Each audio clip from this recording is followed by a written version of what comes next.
السلام عليكم ورحمة الله وبركاته. ازيكم حبايب قلبي؟ عاملين ايه؟ يا رب تكونوا بخير. اللهم صل وسلم وبارك على سيدنا محمد وعلى اله واصحابه اجمعين. عاملين ايه؟ كل سنة وانتم طيبين. طبعا كلنا عارفين ان احنا في الشتاء والجو برد والكلام ده، وطبعا طيور الصيف مش زي طيور الشتاء، واستقبال الطيور بتاعة الصيف مش زي استقبال الطيور بتاعة الشتاء. عامة تربية الطيور كلها في الصيف غير الشتاء، دي حاجة معروفة. بالذات الطير الصغير، كتاكيت صغيرة بيضة، كتاكيت صغيرة بلدي، بط صغير لسه طالع عمره يوم زي ده، لازم يكون في الشتاء غير الصيف، لازم يكون ليه استقبال تاني خالص، لازم يكون ليه مكان تاني خالص، لازم نهتم بيه اهتمام تاني خالص. طيب احنا جايين مع بعض النهاردة نستقبل البط ده اللي هو بتاع الشتاء. هنستقبله ازاي؟ هنشوف دلوقتي احنا هنستقبله ازاي وهنعمل له ايه علشان يدفى كده، ما يبقاش سقعان وما يبقاش بردان، لان البط ده لو جاله برد او حس بسقعه وهو لسه طالع كده لا قدر الله مش هيعيش، هيموت. انت بقى عايزه تستقبلي البط ده، هتجيبي كرتونه زي دي كده، كرتونه كبيره زي دي كده، او كرتونه موجوده عندك على قد ايه البط اللي طالع لك، هتجيبيها كده. طبعا هي عالية من كل الجوانب عشان البط ما ينطش منها ويطلع. هتفرشي فيها كمان كرتونة كده في الأرضية علشان هو ما يبلهاش وأرضية الكرتونة تبوش منك. وهتبتدي ان انت تفرشي فيها اي عباية قديمة او اي قماش قديم عندك، هتفرشيه عشان البط ده يرقد عليه وما يتزحلقش. ماشي. هتجيبي مبدئيا كده السقاية بتاعتك بتاعة المية، سقاية صغيرة، هتحطي فيها معلقتين كبار من السكر وهتقلبيهم كويس وهتحطيهم للبط. السكر ده بديل المحلول اللي احنا بنجيبه نحط لهم نستقبلهم عليه. ممكن تجيبي كيس محلول جفاف من الصيدلية وممكن تستغنى عنه وتحطي معلقتين سكر، دول هتستقبلي عليهم البط. تمام كده؟ تمام كده. هتجيبي بقى شوية البط اللي طالعين لك ايا كانوا، وهتبتدي ان انت تحطيهم كده في الكرتونة كده، يعني هيبقوا دافيانين، مش هيسقعوا منك، مش هيبردوا منك، عشان طبعا انت لو حطيتيهم في مكان واسع المكان هيبقى واسع. انت شايفه حجمهم يعني لسه لا حول لهم ولا قوه، لسه طالعين من تحت امهم دلوقتي حالا، لسه يوم واحد اهو، مكملوش حتى يوم.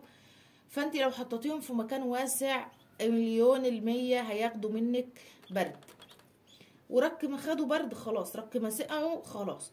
طبعا كرتونه زي دي هتبقى محكمه عن المكان الواسع، هتحطيهم فيها وهتحط لهم اكلهم وهتحط لهم ميتهم.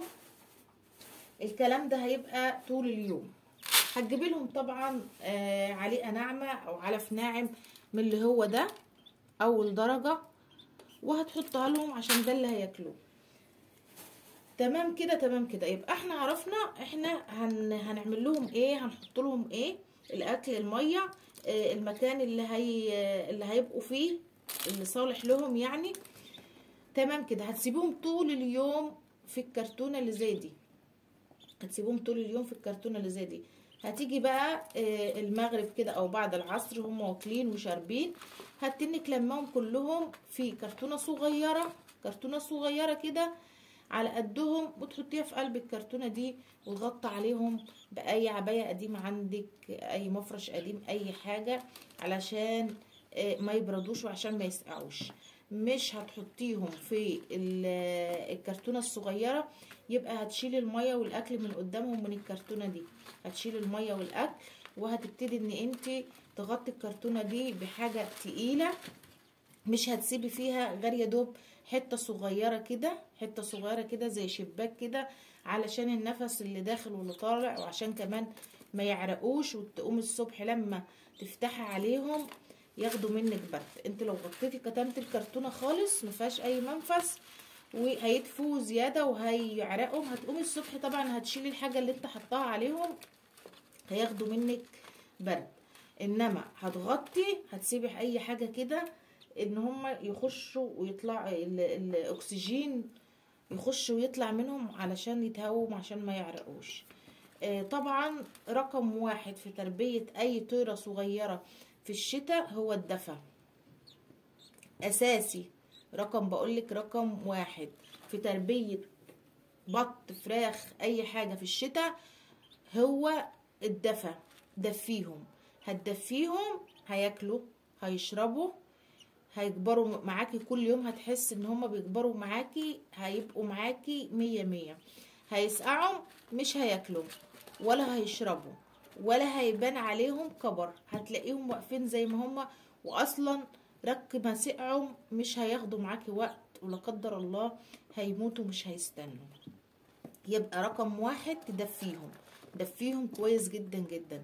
لو المكان عندك برد، المكان اللي انت هتحط فيه الكرتونة ده برد زيادة عن اللزوم، برد جامد، هتجيبي لمبة من اللمبة الحمراء، مش من اللمبة البيضة بتاعتنا الموفرة، لمبة كده صغيرة من اللمبة الحمراء دي، وهتبتدي ان انت توصليها وتحطها لهم. هتحطيها ازاي؟ هتحطي خشبة او اي حاجة على الكرتونة هنا، وهتعلقي فيها اللمبة، وهتنزلي اللمبة عليهم كده. انا استغنيت عن قصة اللمبة دي عشان المكان اللي انا حاطة فيه الكرتونة اصلا يعني مكان دافي، مكان دافي، وانا كمان هغطي الكرتونة فهيدفوا اكتر. انما لو انت عندك المكان برد حط لهم اللمبة، اللمبة هتدفيهم وهتخليهم لك 100. اتلموا على بعضهم كده وكشوا كده على بعضهم، ما بياكلوش ما بيشربوش، اعرفي ان هم بردانين وسعانين. لقيتيهم بيجروا في المكان اللي انت حطاهم فيه وبياكلوا وبيشربوا ومفرفشين، اعرفي ان انت كده ماشيه صح، ان هم الحمد لله دافيانين مش بردانين، ان هم كده ماشيين معاكي، انت ماشيه بالنظام الصح. انما مفيش اكل مفيش شرب ومين وكشين كده، هم اصلا بيبان عليهم، اعرفي ان ده برد على طول، اعرفي ان ده برد. هو تربية الطير في الشتاء متعبة شوية، بس اللي بيركز فيها وبيمشي بالخطوات اللي هي المفروض تمشي بيها ما بتبقاش متعبة، بس هي عايزة اهتمام زيادة. طبعا احنا عارفين في الصيف الجو بيبقى حر، انت بتجيبي الطير تطلقيه ما بتخافيش عليه، لان كده كده الجو حر، لا بتولعي نور ولا بتغطيه ولا بتحطيه في اي مكان، ما شاء الله بيبقى حلو. انما الصيف هو زيه زي البني ادمين، احنا في الصيف طول الصيف فاتحين شبابيك فاتحين بلكونات، لابسين اي لبس عادي، الدنيا معانا 100. بنيجي في الشتاء بنقفل على نفسنا، بنقفل شبابيك، بنقفل بيبان، بنلبس تقيل، بنلبس شرابات، بنحافظ على نفسنا. طبعا طيرة زي دي لا حول لها ولا قوة، لا بتلبس لبس ولا كلام من ده، شايفينها لسه ملهاش ريش ان هو يدفيها وان هو يحميها من البرد. لازم احنا نقوم بالدور ده، لازم احنا كست بيت بتربي طيور تبقى فاهمة الكلام ده، وتقوم بالدور اللي هو لحد ما يطلع له ريش. يعني لحد كده قولي 10 ايام يبقى انت بدأتي ان انت تطمني عليه شوية، او اول 10 ايام لازم تعملي الكلام اللي انا بقولك عليه ده. بعد ما يعدي ال10 ايام يبقى انت كده بدأت ان انت تطمني عليه، ابتدى بقى يطلع له ريش على جسمه وكده، ابتدى ان هو كبر شوية وزاد. طبعا احنا عارفين ان زي الطفل الصغير بيبرد عن الكبير، طبعا حتى الطفل ما بيعرفش يقول انا بردان، نفس نظام الطيور الصغيرة. عامل الطيور الصغيرة زي ما بتعامل الطفل بتاعك. مش عايزة حد يتريق على كلامي يا جماعة، هو ده المبدأ اللي انا ماشية بيه، وهو ده المفروض المبدأ اللي كل الناس تمشي بيه، عشان هو ده الصح. الطيرة الصغيرة عامليها زيها زي الطفل. الطفل الصغير ما بيقدرش يقولك انا بردان، ولا بيقدر يقولك انا جعان، ولا بيقدر يقولك انا تعبان، ولا اي حاجة. عشان كده دورنا ان احنا لازم ان احنا نحس بيه، نعرف امتى هو بردان، امتى جعان، الكلام ده، امتى تعبان، الكلام ده. هو الطير الصغير راعيه وروحي وتعالي عليه كده وشوفيه، عشان تعرفي امتى هو بردان، عشان تعرفي امتى هو جعان، عشان تعرفي امتى هو تعبان. المنظر اللي انا شايفاه ده تعبان مش تعبان، الكلام ده طول ما انت متابعه الكلام ده هترتاحي وهتربي احلى طيور، والطيور هتبقى عندك ما شاء الله يومها بيومين، مش هيحصل لها اي حاجه، مش هتتعبك انت نفسك. الطيور لما بتتعب بتبهدل ربة المنزل اللي بتربي، بتبقى عايزه علاج، بتبقى عايزه وش ويا عالم تصحى او ما تصحاش. انما طول ما الطيره صحتها كويسه وبتاكل وبتشرب وانت مهتميه بيها، مش هتتعب منك، مش هتبهدلك، مش هتقعدي كل يوم تشتري علاج من هنا ومن هنا. والعلاج طبعا بقى غالي، بس ان شاء الله احنا مش هنحتاج لاي علاج، طيورنا هتبقى صحتها كويسه وهتبقى حلوه وزي الفل. ولو احتاجنا لاي حاجه او اي طيره احتاجت لاي حاجه هنعملها من البيت، هنعملها من الاعشاب، مش هنجيب اي حاجه من بره. عايزاكي كده تحطي لي لايك للفيديو لو يستاهل، لو خدت معلومات عجبتك ما تبخليش عليا باللايك بالكومنت الحلو بتاعك. لو بتشوفي قناتي لاول مره اشتركي فيها، وطبعا استنيني في فيديوهات جايه كتير والمهم والمفيد عن الطيور.